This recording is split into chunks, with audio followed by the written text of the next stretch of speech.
நல்ல தித்திக்கும் சுவையில் கரகர மொறுமொறுன்னு இருக்கக்கூடிய பூவப்பம் ரெசிபி தான் இன்றைக்கி நம்ம பார்க்க போகிறோம்.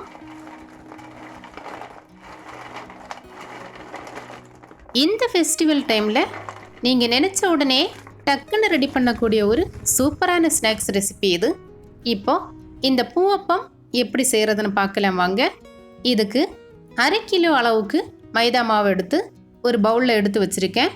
எப்போவுமே மைதா மாவில் ஸ்நாக்ஸ் செய்யும்போது இதை ஃபஸ்ட்டு ஒரு தடவை சலித்து எடுத்து வச்சுக்கோங்க. இது கூட 1/4 டீஸ்பூன் அளவுக்கு உப்பும் சேர்த்து 1 பிஞ்ச் அளவுக்கு சமையல் சோடாவும் சேர்த்து இந்த மாவில் நல்லா மிக்ஸ் பண்ணி விடலாம். இந்த உப்பும் சமையல் சோடாவும் இந்த மாவில் நல்லா மிக்ஸ் ஆகிறது மாதிரி இதே போல் ஒரு ஸ்பூனால் கலந்து விட்டதுக்கு அப்புறமா இந்த பூவப்பம் நல்ல கிறிஸ்பியாக இருக்கணும்னா இதில் நாம் முட்டை சேர்த்து பண்ணினோம்னா வாயில் போட்ட உடனே அப்படி கரைஞ்சி போகிற அளவுக்கு நல்ல கிறிஸ்பியாக இருக்கும். நம்ம முட்டை சேர்க்காமல் பண்ணினோன்னா இது கொஞ்சம் ஹார்டாக இருக்கும். அதனால் இந்த 1/2 கிலோ அளவுக்கு மைதா மாவுக்கு ஒரே ஒரு முட்டை நான் இது கூட சேர்க்க போகிறேன். முட்டைக்கு பதிலாக டால்டா அது இதுன்னு சேர்க்குறதை விட நம்ம முட்டை சேர்த்து பண்ணும்போது அது எந்த ரெசிபி ஆனாலும் நல்ல ஹெல்த்தியாக தான் இருக்கும். இப்போது ஒரு முட்டையை நான் இது போல் பீட் பண்ணி இந்த மாவில் சேர்த்துருக்கேன். இதை கையால் நல்லா மிக்ஸ் பண்ணி விடலாம். அதாவது கட்டிகள் எதுவும் இல்லாமல் இந்த மாவில் முட்டையை சேர்த்தது தெரியாத அளவுக்கு நல்ல பவுடர் மாதிரி மிக்ஸ் பண்ணி எடுக்கணும். ஒரு சில ரெசிபீஸ்லாம் நம்ம முட்டை சேர்க்கும்போது அந்த ரெசிபீஸ் நல்ல சாஃப்டாக நமக்கு கிடைக்கும். ஒரு சில ரெசிபீஸ் எல்லாம் நல்ல டேஸ்ட்டாக கிடைக்கும். இன்னும் ஒரு சில ரெசிபீஸ் எல்லாம் நல்ல கிறிஸ்பியாக கிடைக்கும். அதனால் இந்த முட்டை சேர்த்து பண்ணக்கூடிய ரெசிபீஸ் எல்லாம் அந்த முட்டை சேர்த்து பண்ணினாதான் அதோட டேஸ்ட்டும் கிறிஸ்பினஸும் சாஃப்ட்னஸும் நமக்கு முழுசாக கிடைக்கும். முட்டை சேர்த்ததுக்கப்புறமா நல்ல பவுடர் மாதிரி இந்த மாவில் மிக்ஸ் பண்ணி விட்டுட்டு இது கூட கொஞ்சம் கொஞ்சமாக பச்சை தண்ணி சேர்த்து இதை நல்ல கெட்டியாக ஒரு சப்பாத்தி மாவு பதத்தில் நம்ம பிசைஞ்சு எடுக்கணும். தண்ணி சேர்க்கும்போது மொத்தமாக விடாமல் இதே போல் கொஞ்சம் கொஞ்சமாக சேர்த்து பிசைஞ்சாதான் மாவும் நல்ல கரெக்டான அளவில் நமக்கு பிசைஞ்சு எடுக்க முடியும்.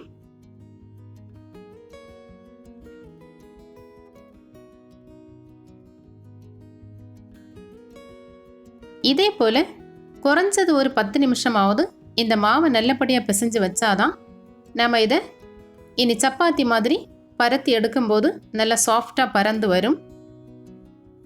இப்படி நல்லா பிசைஞ்சு வச்சதுக்கப்புறமா இதில் கொஞ்சமாக ஆயில் சேர்த்து இந்த மாவை ஒரு 1/2 மணி நேரம் மூடி அப்படியே வைக்கலாம். அதுக்கப்புறமா சப்பாத்தி மாதிரி நம்ம தேய்ச்சி எடுக்க போகிறோம்.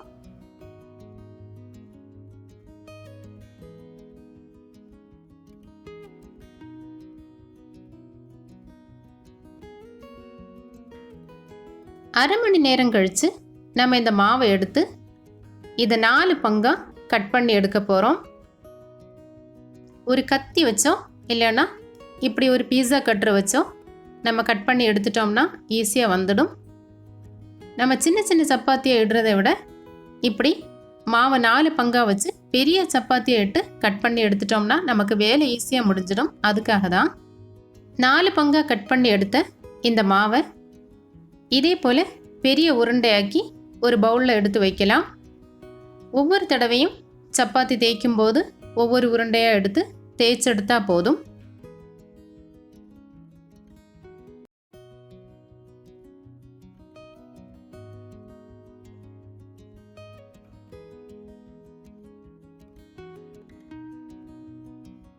இனி 1 பங்கு மாவு எடுத்து இதில் மைதா மாவு தூவி இதை ஒரு பெரிய சைஸ் சப்பாத்தியாக நம்ம தேய்ச்செடுக்க போகிறோம். ரொம்ப மெல்லிசாவும் இருக்கக்கூடாது, அதே சமயம் ரொம்ப திக்காகவும் இருக்கக்கூடாது. ஒரு மீடியம் சைஸில் இதோட திக்னஸ் இருக்கணும். அந்த மாதிரி தேய்ச்சி எடுத்துக்கோங்க. அதே போல் நம்ம ஒவ்வொரு தடவை திருப்பி போட்டு இப்படி மாவை தேய்ச்சி எடுக்கும்போதும் இந்த மைதா மாவு தூவி நம்ம தேய்ச்சி எடுத்துட்டோம்னா கட் பண்ணி எடுக்கும்போது ஒட்டாமல் எடுக்கிறதுக்கு ஈஸியாக வரும். அதே போல் நம்ம மாவு பிசைஞ்சு வச்ச உடனே இப்படி தேய்ச்சி எடுத்தோம்னா தேய்க்கிறதுக்கு நல்லா வராது. ஏன்னா இது மைதா மாவு. அதனால் ஒரு 1/2 மணி நேரமாவது இதை மூடி போட்டு ஊற வச்சிட்டோம்னா இப்படி தேய்ச்சி எடுக்கிறதுக்கு நல்லா சூப்பராகவே வரும். இந்த சிலிக்கான் ஷீட் ஃபுல்லாகவே இப்படி தேய்ச்சி எடுத்து வச்சுருக்கேன். இனி இதை ஒரு கத்தியாலேயோ இது மாதிரி கட்டர் வச்சோ இதோட சைடில் இருக்கக்கூடிய மாவை இப்படி கட் பண்ணி எடுத்துட்டு இதை ஒரு பெருசாக ஒரு ஸ்கொயர் ஷேப்பில் கட் பண்ணி எடுக்கலாம். இப்படி சிலிக்கான் ஷீட் இல்லைன்னா கிச்சன் கவுண்டர் டாப்பை க்ளீன் பண்ணிவிட்டு இதில் போட்டும் இப்படி பெரிய சப்பாத்தி மாதிரி தேய்ச்சி எடுத்துட்டோன்னா நம்மளோட வேலை ஈஸியாக முடிஞ்சிடும். சப்பாத்தி கல்லிலெல்லாம் வச்சு தேய்ச்சி எடுக்கும்போது கொஞ்சம் மெனக்கெட்டு செய்ய வேண்டியதாக இருக்கும். இப்படி ஓரங்களையெல்லாம் கட் பண்ணி எடுத்ததுக்கப்புறமா இதே போல் ஸ்கொயர் ஷேப்பில் இதை சின்ன சின்ன துண்டாக கட் பண்ணி எடுக்கணும்.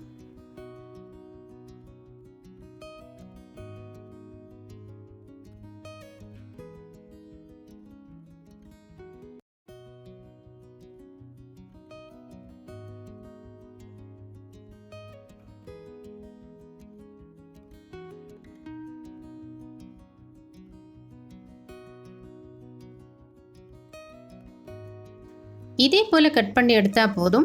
இனி கட் பண்ணி எடுத்த இந்த ஸ்கொயர் ஷேப்பில் இருக்கக்கூடிய பீஸில் நம்ம சென்டரில் பிடிச்சி இப்படி திருகி விட்டோம்னா இது ஒரு பூ மாதிரி வந்துடும்.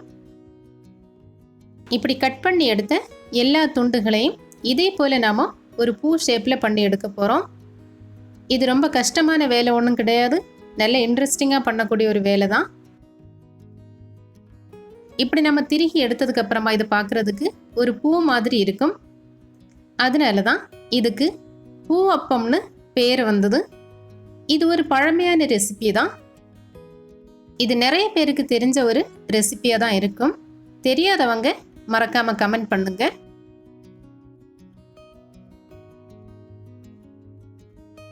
இப்படியே எல்லா ஸ்கொயர் ஷேப்பில் இருக்கக்கூடிய துண்டுகளையும் பூ மாதிரி செய்தெடுக்கலாம். அதாவது ஒரு பிளேட் அளவுக்கு இப்படி செய்து எடுத்துட்டு பொரிக்க ஆரம்பிக்க வேண்டியது தான். அடுத்ததாக ஒரு ஸ்டெப் பொரிக்க ஆரம்பித்ததுக்கப்புறமா அடுத்த ஸ்டெப் இதே போல் பூ மாதிரி ரெடி பண்ணி வச்சா போதும். அப்போ நமக்கு வேலை கஷ்டமாக இருக்காது. வீடியோவை ஸ்கிப் பண்ணாமல் கம்ப்ளீட்டாக பொறுமையாக பார்த்தீங்கன்னா தான் நீங்கள் ட்ரை பண்ணும்போது உங்களுக்கு எந்த மிஸ்டேக்ஸும் இல்லாமல் நல்லபடியாக செய்ய முடியும். இப்போ ஒரு தடவை பொரிச்செடுக்கிறதுக்கு தேவையான அளவு, அதாவது ஒரு பிளேட் அளவுக்கு இந்த பூவப்பம் ரெடி பண்ணி வைக்கலாம்.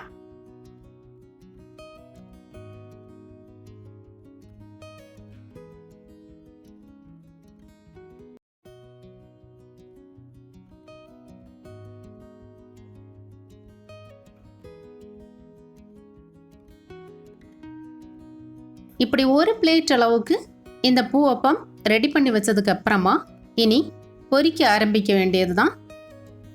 பொரிக்கிறதுக்கு முன்னாடி நம்ம இந்த கடாய் பற்றி பார்ப்போம். இந்த கடாய் எங்கே வாங்கினீங்க, இதை பற்றி ஒரு ரிவ்யூ கொடுங்கன்னு ஒரு சிஸ்டர் கமெண்ட் பண்ணியிருந்தாங்க. அதுக்காக தான். இது வந்து பெட்டல்ஸ் பிராண்டோட ஒரு ப்ரீ சீசன்ட் காஸ்டைன் கடாய் தான். இது நான் ஆன்லைனில் தான் வாங்கினேன். ஃப்ளிப்கார்ட்லேருந்து வாங்கின கடாய் தான் இது. அலுமினியம் கடாய் யூஸ் பண்ண வேண்டாம்னு தான் நான் இந்த காஸ்டைன் கடாய் வாங்கி வச்சுருக்கேன். என்னோடய காஸ்டைன் கடாய் கலெக்ஷன்ஸ் அப்புறமா அந்த காஸ்டைன் கடாயை நான் எப்படி மெயின்டைன் பண்ணுறேன்னு உங்களுக்கு இன்னொரு வீடியோவாக நான் மேக் பண்ணி போடுறேன். இதோட ப்ரைஸ் வந்து நீங்கள் ஆன்லைனில் சர்ச் பண்ணி பார்க்கும்போது உங்களுக்கு தெரியும். இப்போது இந்த கடாயில் எண்ணெய் ஊற்றி எண்ணெய் நல்லா சூடானதுக்கு அப்புறமா தீயை மீடியம் ஃப்ளேமில் வச்சு நம்ம ரெடி பண்ணி வச்ச இந்த பூவப்பம் ஒன்றொன்னையும் எடுத்து இது போல் எண்ணெயில் போட்டு பொரிச்செடுக்க வேண்டியது தான்.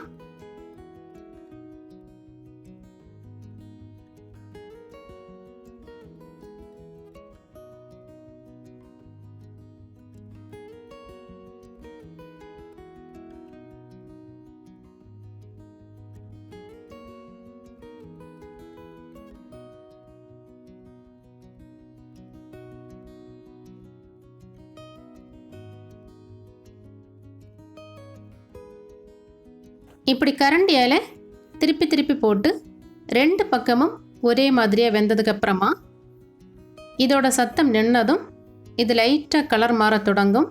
அப்போது எண்ணெயிலிருந்து இதை கரண்டியால் கோரி எடுக்கலாம்.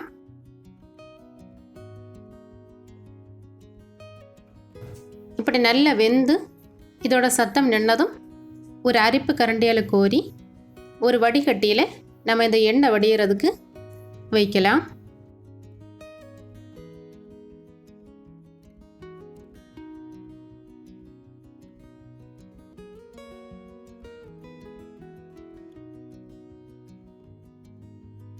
இதே போலவே மிச்சம் இருக்கக்கூடிய மாவையும் பூ மாதிரி செய்து பொரிச்செடுக்க வேண்டியது தான். ரொம்ப ரொம்ப ஈஸியான ஒரு ஸ்நாக்ஸ் ரெசிபி தான் இது.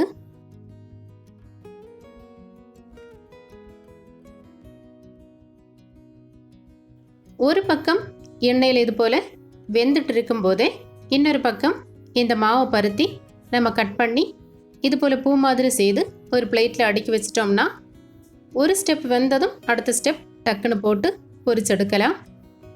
ரொம்ப ஈஸியாக இருக்கும். யாரோட ஹெல்ப்பும் இல்லாமல் நம்மளால் தனியாகவே இதை ரொம்ப ரொம்ப ஈஸியாக ரெடி பண்ண முடியும். அதுபோல் இந்த ரெசிபியை ரெடி பண்ண அதிகமாக டைம் எடுக்கவும் செய்யாது. ஈஸியான ஒரு வேலை தான். மாவு மட்டும் நம்ம பிசைஞ்சு ஒரு அரை மணி நேரம் முன்னாடி வச்சிட்டோம்னா டக்குன்னு இப்படி ரெடி பண்ணி பொரிச்செடுக்கலாம். இது ஃபெஸ்டிவல் டைமில் மட்டும் இல்லாமல் வீட்டில் பிள்ளைங்களுக்கு ஸ்நாக்ஸ் இல்லைன்னா இப்படி ஒரு ஸ்நாக்ஸ் ஈஸியாக செய்து ஒரு கண்டெய்னரில் போட்டு வச்சிட்டோம்னா பிள்ளைங்களும் விரும்பி சாப்பிடுவாங்க.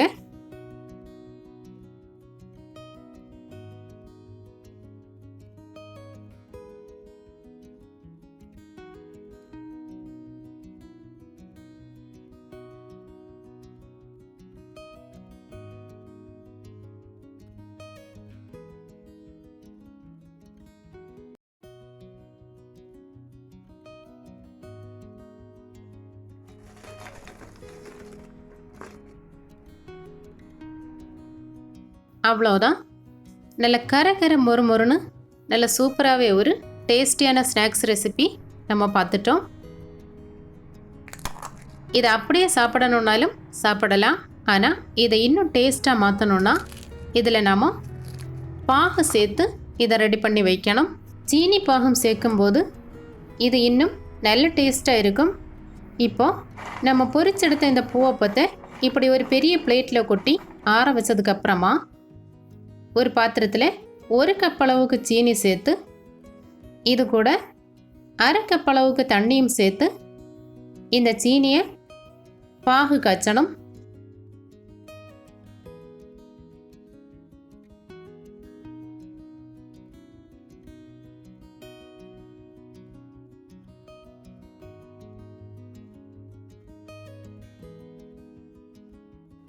இந்த சீனி பாகை ஒரு பவுலில் கொஞ்சமாக தண்ணி எடுத்து அதில் இப்படி ஊற்றி பார்க்கும்போது நம்ம கையால் எடுக்கிறதுக்கு கொஞ்சம் கஷ்டமாக இருக்கும்.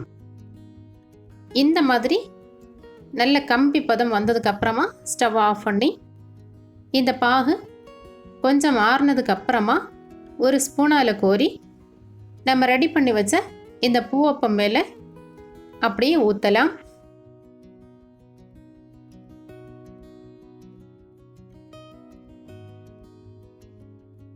ஸ்பூனால் எடுத்து ஊற்றும்போது எல்லா பக்கமும் ஒரே மாதிரியாக படும். 2-3 ஸ்பூன் இப்படி விட்டதுக்கப்புறமா கரண்டியால் இப்படி மிக்ஸ் பண்ணி விட்டுட்டு திரும்பவும் இதே போல் பாகு இந்த பூவப்பம் மேலே விடணும். இப்படி மிக்ஸ் பண்ணி விட்டு நம்ம இந்த சீனி பாகு சேர்க்கும்போது எல்லா பக்கமும் ஒரே மாதிரியாக படும்.